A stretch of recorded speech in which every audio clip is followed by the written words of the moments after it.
میرا نام نعمان علی اتاری ہے۔ میرا سوال یہ ہے کہ جس طرح انبیاء کرام علیہ السلام اپنی قبروں میں زندہ ہوتے ہیں تو اسی طرح کیا اولیاء کرام بھی اپنی قبروں میں زندہ ہوتے ہیں؟ نیک مومن کی جو قبر ہوتی ہے اس میں بھی اللہ پاک کی رحمت سے جسموں کے زندہ ہونے کے واقعات یہ مشاہد ہیں، یعنی یہ کوئی ایسی بات نہیں کہ جس کو دیکھا نہ گیا ہو۔ اب بھی بعض اوقات ایسا ہوتا ہے کہ برسوں کے بعد قبریں کھل رہی ہوتی ہیں اور اللہ پاک نے ان کے جسموں کو سلامت رکھا ہوا ہوتا ہے،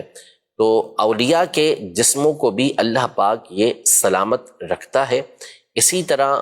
جو حفاظ ہیں، جو قرآن پر عمل کرنے والے ہیں، ان کے جسموں کو بھی سلامت رکھتا ہے۔ کثرت کے ساتھ درود پاک پڑھنے والا، اللہ کی بارگاہ میں توبہ کر کے پھر کبھی نافرمانی نہ کرنے والا جسم، ان تمام کے حوالے سے کتابوں کے اندر یہ مذکور ہے، یہ لکھا ہوا ہے کہ ان کے جسم بھی قبر کے اندر سلامت رہتے ہیں، اور یہ اللہ پاک کی رحمت ہے کہ وہ اپنے انبیاء کرام بالخصوص نبی پاک صلی اللہ علیہ وسلم کے صدقے میں یہ انعام دوسروں کو عطا فرمانا چاہے تو عطا فرما سکتا ہے۔ تو ایسے واقعات اب بھی ہمارے سامنے، یعنی اب تو بالکل واضح ہو گیا نا کہ اب آج کے دور کے اندر ایسی قبریں کھلیں جس کے اندر لوگوں نے دیکھا، اور پچھلی کتابوں کے اندر بھی بزرگوں کے ایسے واقعات موجود ہیں، مستند کتابوں کے اندر موجود ہیں۔ جسم سلامت ہونا ایک حیات کے حوالے سے، جیسے سوال ان کا نا حیات نبی اور حیات عجیب، اسی طرح جو حیات کا معاملہ ہے تو دیکھیں روح تو کبھی نہیں مرتی، ٹھیک، روح ہمیشہ یہ زندہ رہتی ہے۔ روح کے مرنے کا قول کرنا یہ تو گمراہی ہے۔ موت جو نام ہے وہ روح کے جسم سے جدا ہونے کا نام ہے، اس کے بعد جو روح ہے اس کا تعلق جسم کے ساتھ رہتا ہے، حتیٰ کہ کافر کا بھی رہتا ہے، اس کی روح کا بھی تعلق اس کے جسم کے ساتھ ختم نہیں ہوتا۔ جو عذاب ہوتا ہے یہ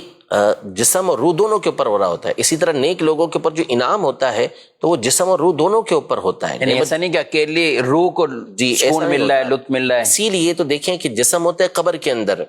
روح کسی بھی مقام پر ہو، جو مختلف احادیث کے اندر مختلف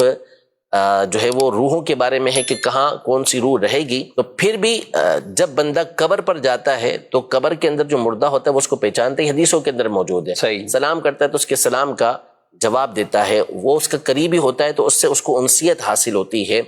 تو یہ ساری چیزیں روح کے ذریعے ہوتی ہیں، وہ روح کا تعلق ہوتا ہے اس جسم کے ساتھ، جس کی وجہ سے جسم جو ہوتا ہے آنے والے کو پہچان رہا ہوتا ہے۔ تو حیات یہ تو ہر ایک کے لیے ثابت ہے، اب ہر ایک کے درجے کے مطابق پھر اس کے لیے حیات ثابت ہوتی ہے۔ سب سے اعلیٰ اور عرفہ جو حیات ہے وہ انبیاء کرام علیہ السلام کی، شہداء کرام سے بھی بڑھ کر حیات ہے۔ اور نبی پاک صلی اللہ علیہ وسلم نے تو واضح طور پر جب درود پاک کے حوالے سے بیان کیا تو صحابی نے جو عرض کیا تھا جی کہ آپ جب قبر میں تشریف فرما ہوں گے تو کیا اس وقت بھی یہ آواز پہنچے گی، آپ ان لوگوں کا درود اسلام آپ تک پہنچے گا؟ تو نبی پاک صلی اللہ علیہ وسلم نے واضح طور پہ فرما دیا کہ ان اللہ حرم علی الارض ان تأکل اجساد الانبیاء، کہ بے شک اللہ پاک نے زمین پر اس بات کو حرام کر دیا کہ وہ انبیاء کے جسموں کو کھائے۔ بلکہ بخاری شریف کے اندر موجود ہے، حضرت سیدنا عمر بن عبدالعزیز رضی اللہ تعالی عنہ یا کسی اور کے دور کے اندر قبر انور ہے، اس کی دیوار گر گئی تھی، ایک پاؤں ظاہر ہو گیا، تو لوگ دہشت کے اندر آ گئے کہ یہ پاؤں کس کا ظاہر ہو، کہیں نبی پاک صلی اللہ علیہ وسلم کا مبارک پاؤں نہ ہو۔ تو پھر حضرت سعید بن مسیب رضی اللہ تعالی عنہ نے پہچان لیا کہ یہ حضرت عمر کا پاؤں ہے، اللہ بالکل پاؤں بالکل سلامت تھا، وہ حیات تھے، اس حیات تھے۔ کیوں نہ ہو نبی پاک صلی اللہ تعالی علیہ وآلہ وسلم، آپ خود فرمائیں کہ میں موسیٰ علیہ السلام کی قبر کے پاس سے گزرا، وہ اپنی قبر میں نماز پڑھ رہے تھے۔ الانبیاء احیاء فی قبورہم یصلون، فرمایا کہ انہیں وہ نماز بھی پڑھتے ہیں، اور پھر اللہ انہیں یہ طاقتیں بھی عطا فرماتا ہے، جہاں چاہیں وہ تصرف بھی فرمائیں اور وہاں جہاں بھی سکیں۔ ہمارا یہ عقیدہ ضرور ہے کہ رسول اللہ صلی اللہ تعالی علیہ وسلم جسم مبارک کے ساتھ اپنے مزار پر انوار میں تشریف فرمائیں، اور جہاں چاہیں اللہ کی عطا سے وہاں جا سکتے ہیں۔ یہ نہیں ہے کہ ہر جگہ آپ موجود ہیں، ہر محفل میں آپ باقاعدہ تشریف فرما ہوتے ہیں اور جاتے ہیں جسم مبارک کے ساتھ، یہ نہیں،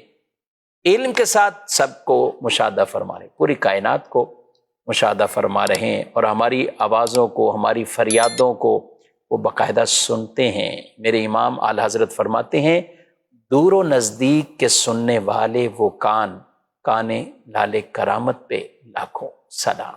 سبحان اللہ۔ کثرت سے درود و سلام پڑھیں اور ان نیتوں اور عزائم کے ساتھ پڑھا کریں کہ میرے آقا صلی اللہ علیہ وسلم ہمارے درود کو سنتے ہیں۔